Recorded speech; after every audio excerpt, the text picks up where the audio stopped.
Good morning, everybody. I'm so happy to be here.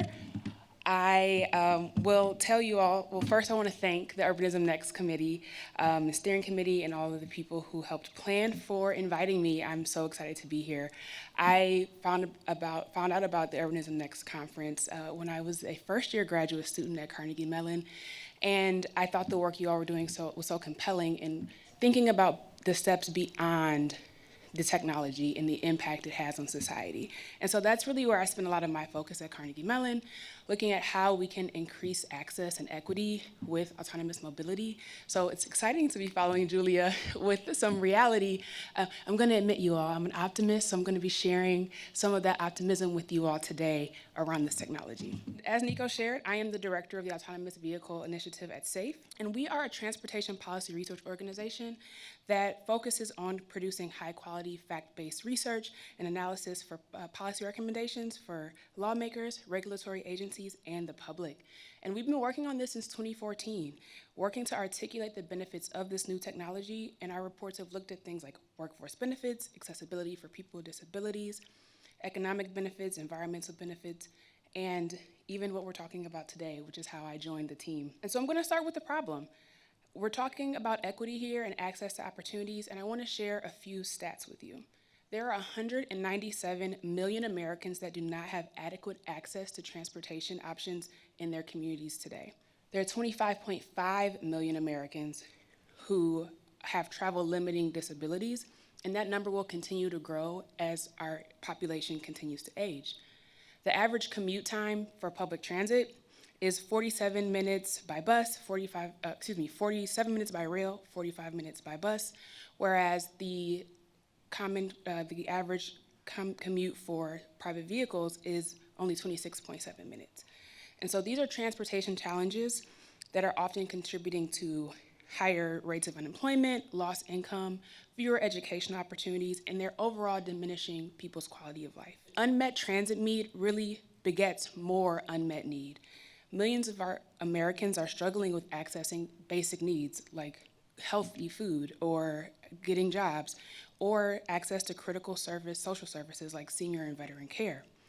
And as we begin to think about the individuals that rely on our social safety nets in our country, we realize how important it is that they have unrestricted access to these resources. While there's an individual impact, it also is impacting our society and our economy. And a case in point is that when we have inconvenient and unreliable transportation, it interferes with consistent access to healthcare. This is just one example. And so overall, we have 3.6 million missed appointments in the United States, and that costs our healthcare industry $150 million. And when we think about individuals who are missing these medical appointments because they may not have adequate transit access to get to the hospital or wherever their service is, that means they may be delaying service and then going to an emergency care where they should have been able to have preventative care. And so that's creating some serious health inequities, and McKinsey actually did a report on this exact issue. And so if we continue to have these inequities in access to healthcare in our country, the $320 million that we spend right now will balloon to $1 billion in 2040. And with that, we also understand that that cost is to society as well. And so our healthcare costs will increase, and it can potentially triple, going from $1,000 to $3,000 per person. And so this is just one example of how transportation gaps present both an individual and societal cost. There are opportunities, of course, with our conventional modes. We have an amazing transportation toolkit here, and we have these great opportunities and these options where it might be the solution for some communities is additional investment in existing transportation. But the reality is every transportation option has some limitations. I'll share a quick story with you all. I am from Detroit. I did my master's in Illinois, very flat, perfect for biking. And so I decided when I was moving to Pittsburgh for my PhD, my best friend bought me a beautiful bike, and I was like, I'm gonna bike to school every day. I had only visited Pittsburgh twice at that point, had not paid attention, and I lived in Squirrel Hill. Though folks who are familiar, Squirrel Hill is on a hill. Carnegie Mellon's at the bottom. It's a great commute down, 6 minutes. but it's like a 30-minute walk back up that hill. It was not ideal. I gave the bike to my mom and I moved on a bus line because it was not a viable option for me as a user for the topography that I was living in.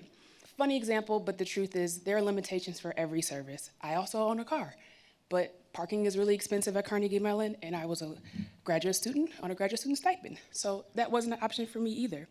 But the reality is, and the point I'm trying to make, is that these factors influence new service or even extending service as well. We need things like population density. We need topography. We need existing transit infrastructure. Maybe it looks like sidewalks for these services.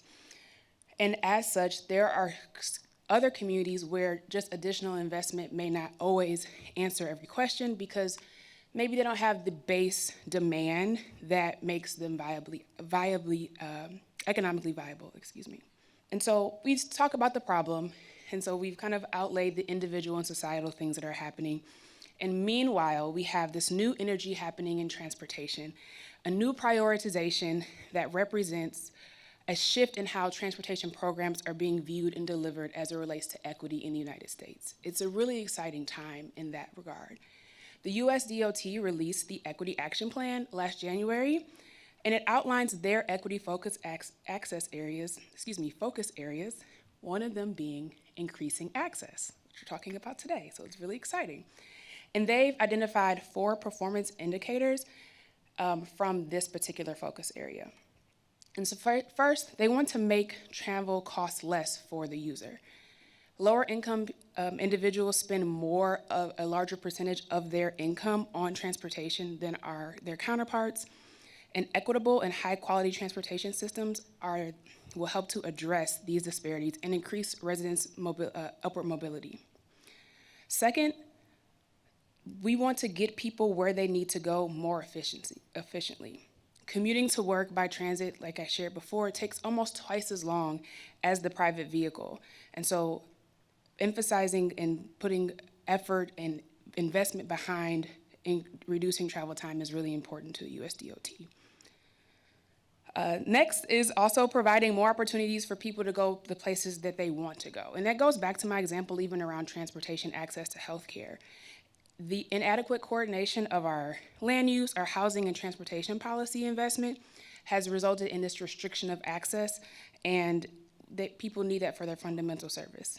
And lastly, they want to increase the number of trips. This is really a metric that they've identified of saying, like, as more individual trips mean that people are experiencing more mobility.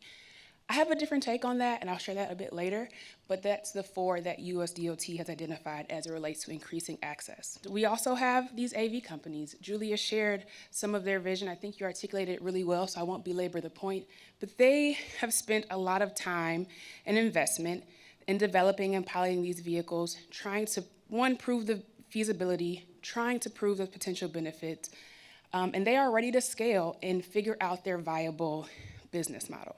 These pilots and deployments are taking place in markets like Phoenix, like Santa Monica, like San Francisco, and I love Julia's questions that they ask of these companies, seeing like, are these, and I kind of have a different version of that, is like, are these the cities that need more transportation options?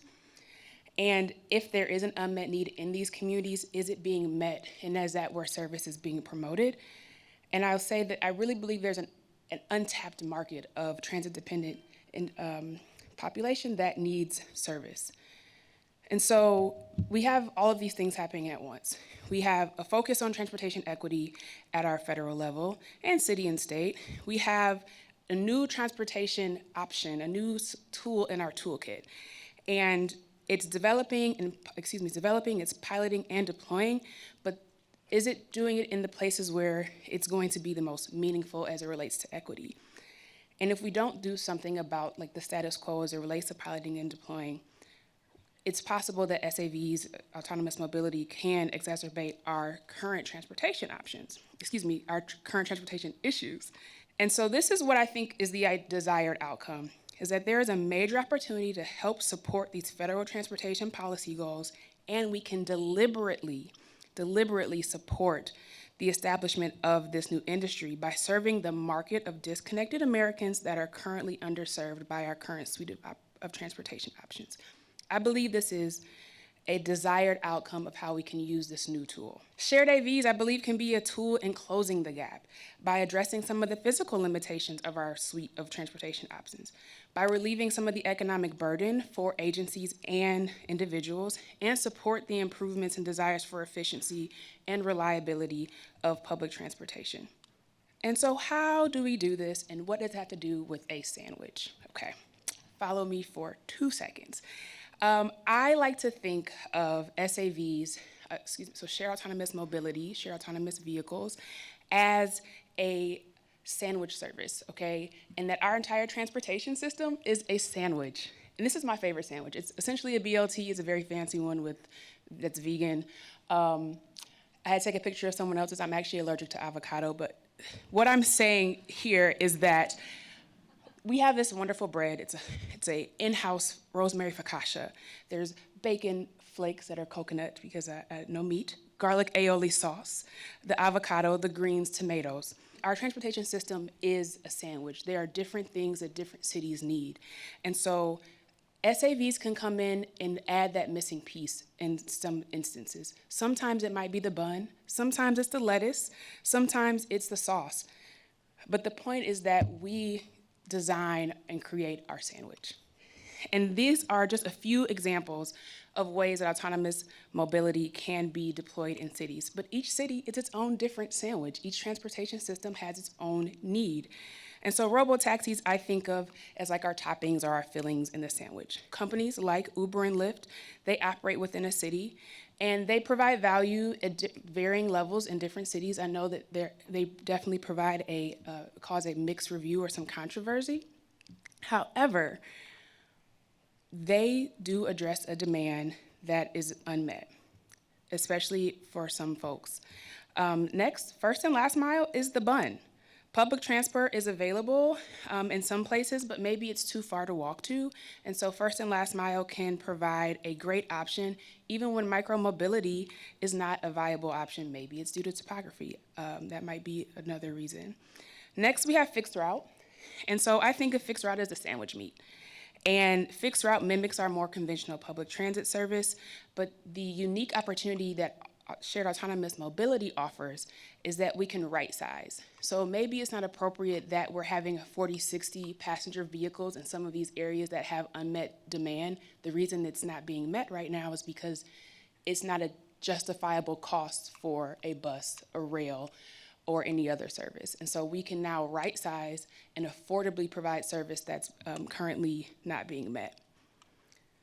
And lastly, I think of goods delivery as the sauce. We can reduce a trip for individuals who are transit dependent by providing the service and a goods delivery to their home, especially when we start thinking about grocery delivery. And this conflicts a bit with what the US DOT determines as increasing mobility and access. By reducing trips, it would not fulfill the KPI they indicated. So I just wanted to point that out. As I even shared before, there are limiting factors for our existing suite of transportation options, and the same is going to be true for autonomous vehicles. And I think Julia even really shared some of the challenges that have to still be addressed. And fortunately, we are in a piloting time right now, so we can start to figure that out. And I have some thoughts and suggestions on how we can do that I'll share a little bit later.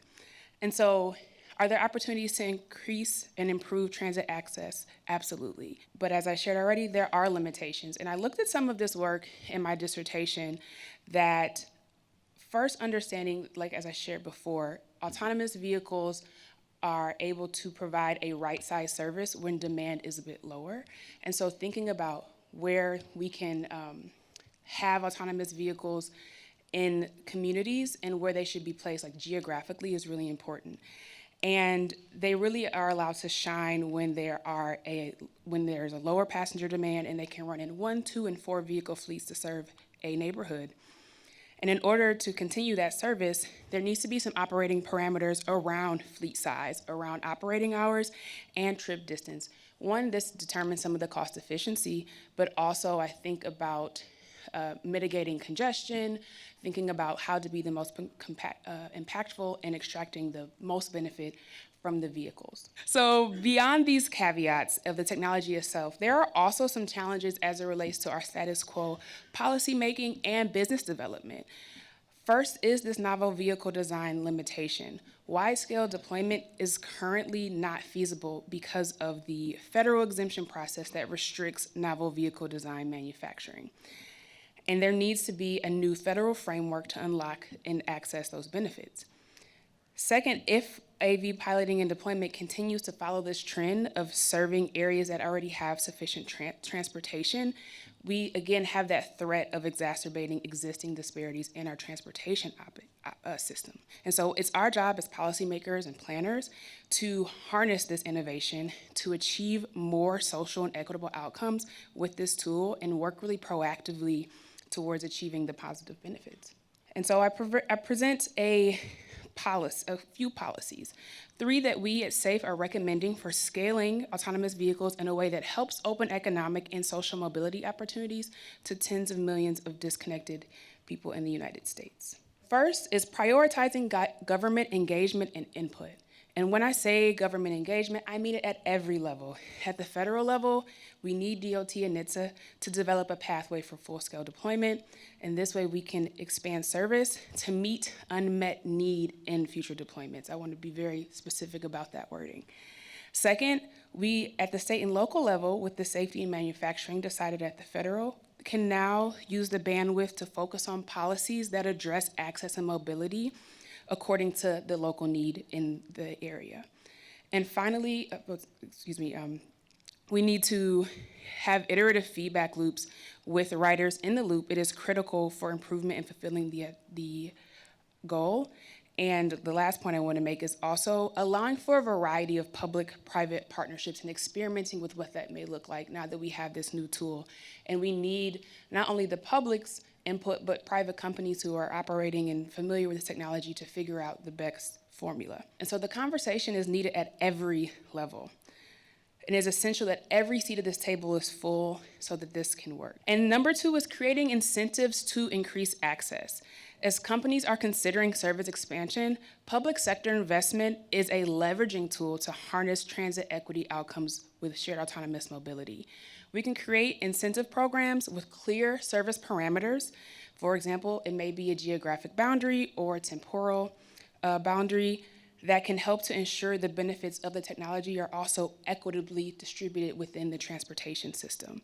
And I'm going to keep belaboring the point of an iterative feedback loop that has to happen, documenting and creating standards around performance to better inform future decision making. And so these incentives can promote access, they can increase our understanding of the technology and help ensure that our new service and this new option is affordable and accessible. And lastly, promote inclusive design. It is not a new concept, but it's important and bears repeating. Novel vehicle design that does not consider all the different user groups, people with disabilities, aging population, our young population, it is not going to be making the progress that we need. And manufacturers are prioritizing a design that for their fully autonomous products that have to include access to everyone. And that means they need to continually actively seek input during pilot programs and development. For technology developers who are creating the software that goes into these machines, they have to gather feedback as well to mitigate any potential human or computer interface challenges. And so this work is iterative as well. It's going to take a continuous input and refining to get where we want to go. And so I do believe that AV technology can be designed with the unique needs and concerns of all individuals in mind and promote inclusivity and accessibility. This is what I am hoping to leave you with, that there are transportation gaps. SAVs offer a solution.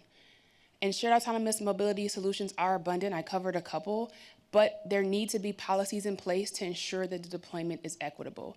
And finally, the 3 policies I shared with you, government engagement, creating incentives for access, and promoting inclusive design will help move the needle towards more transit equity and access. And so I want to thank you all so much for your attention today. There's actually a new report we are releasing today and thank you for Nico for the support on this. And much of what I've shared can be found in our latest issue brief, which is entitled Increasing Mobility and Access with Autonomous Vehicles. I encourage you to scan the QR code, or you can find me afterward for a card with more information. Thank you again.